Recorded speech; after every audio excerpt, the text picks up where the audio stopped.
صباح الخير صباح الخير.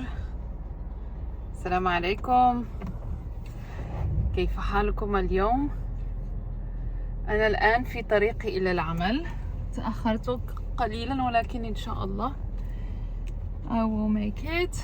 I'm a bit late but إن شاء الله I will make it. سأصل في الموعد. I just wanted to talk to you about a recent article that I read. I'm kind of interested in the fact that most of the students I teach or I have encountered, they would receive some sort of instructions that are somehow demotivating. Like when I say demotivating, I mean like they are mostly discouraged to learn, and it's hard for them to maintain their motivation and at the same time retain the language they're receiving. So what happens is like they go through an intellectual overload. So the article actually talks about what we could do as language learners to comprehend the content we're exposed to avoid being discouraged by certain monotonous instructions like fill in the blanks, repeat this phrase, like those routine traditional teaching that I myself find always useful even in my teaching. I like to ask students to repeat certain phrases, just part of the learning process, but it gets boring. What I tried to do is I wanted to see what research has about this matter, or they have combined, what information they have combined about this issue. And I found out that actually when students learn things they already know in Arabic, they progress way faster. Let me give you examples. So if we have a doctor, for instance, whose field is in oncology, علم السرطان, he would look for phrases in Arabic that he already knows in English or in French or depending on his native language. When learners base their language learning experience on information they have already established throughout the course of their learning journey, it becomes a lot easier for them to acquire Arabic as a second language. The example I was going to give is of a doctor who is in the field of oncology, or he's in the field of public health. Any field, he is sort of an expert, or he's exposed to concepts, to phrases, to scenarios on a day-to-day basis. What this learner does is that they translate their environment into the second language they're learning. I'm an educator. I would look for phrases that have to do with education. I'm a businesswoman. I would look for phrases that have to do with business. I am a traveler. I would have to look for phrases that have to do with traveling, and so on. The example that the research gave was that you don't want to teach a traveler how to start a business in Arabic, or you don't want to share with a traveler phrases about how to visit a teacher in his office. So basically what they're saying is that just try to create scenarios that resonate with your learners. That way they don't get demotivated. They already have background information about what you're talking about.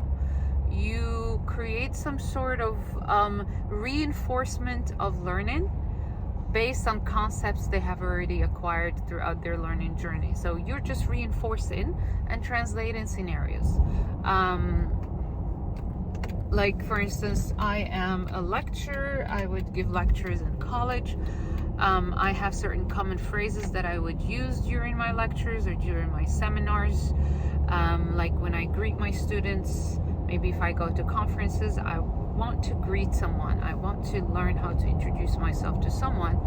I want to talk about myself in a second language. Then that's where I start.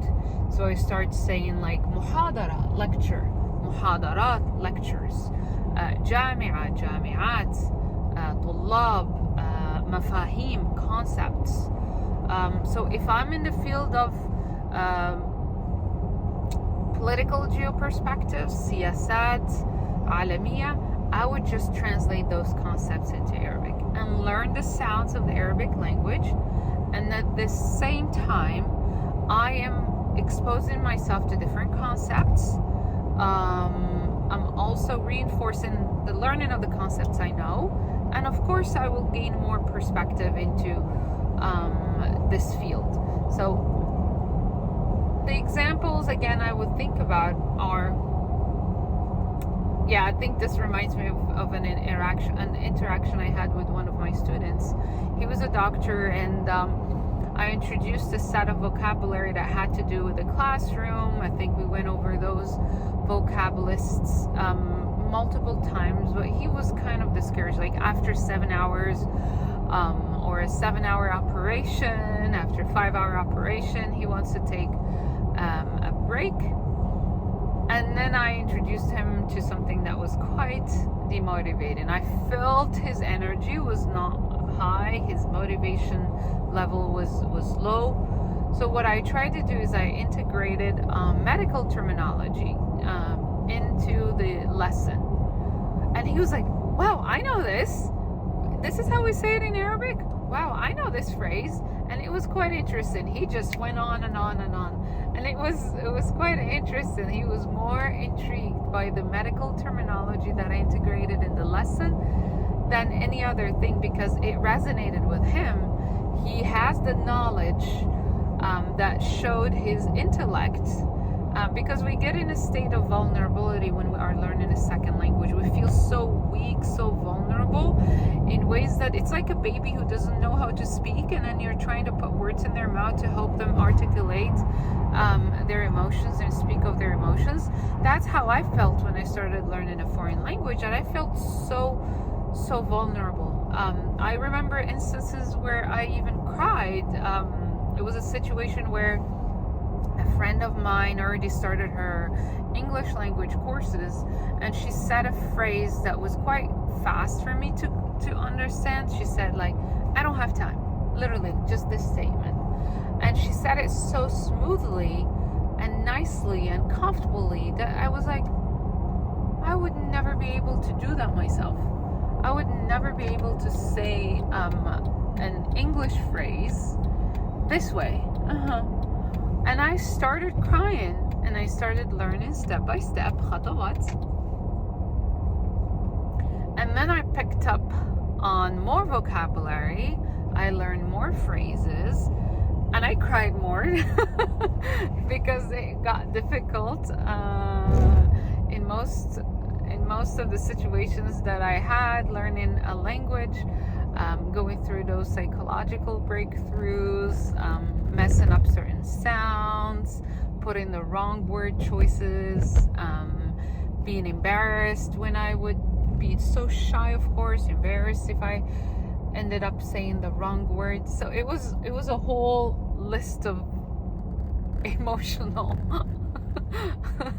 experiences, but I still go through many. Like sometimes when my brain does not focus on my second language, I would always retrieve to my native language because it's my comfort zone. And it feels nice when I retrieve or I go back to my comfort zone, which is my native language, and I want to learn certain new concepts. And if I am unable to comprehend the concept in a second language, I would try, but if I am creating some sort of learning anxiety, I would definitely try to go back to my native language, comprehend, use my learning skills, and then I create this base or foundation for my learning. Then I can go back to my my second language. So I have to keep going back and forth. So the article, the research paper was really mind intriguing, and it provoked me in ways that I was thinking about the way I teach and the way I interact with my students, and what sorts of vocabulary I introduce them to. even when we go through the units of our textbooks, depending on the level, what do I do to make that more engaging? What do I do to create some sort of connection between their knowledge, their background knowledge, their intellect, and the second language they're learning? So it was quite interesting. I hope you have learned, inshallah, from just my reflection about the article and my experiences. But I think I would be more motivated to learn as a learner if I am part of a group and I meet the people I learn with. I watch them learn. The pressure is not only on me, it's on everyone, but we support each other, and those are the most important things that I appreciate in my classes with Arabic Khatawat, is that the cohorts or the group of students we have, they're very supportive of each other. They're quite patient. They understand the struggle of learning a foreign language, and they have no problem using or giving some of their time or participation time to other students who need it the most. It's just part of their generosity. But thank you. And I hope you enjoyed this journey with me. And inshallah, I'm almost there at work. And I'll see you in the upcoming lives. Assalamu alaikum. I'm keeping my eyes on the road, so I listen to your advice and I'm keeping my eyes on the road. And I hope my thoughts are clear, my ideas were clear, and what I shared with you today would motivate you as an educator to take into consideration your learner's background, and as a learner to take into consideration your knowledge in building up experiences with a second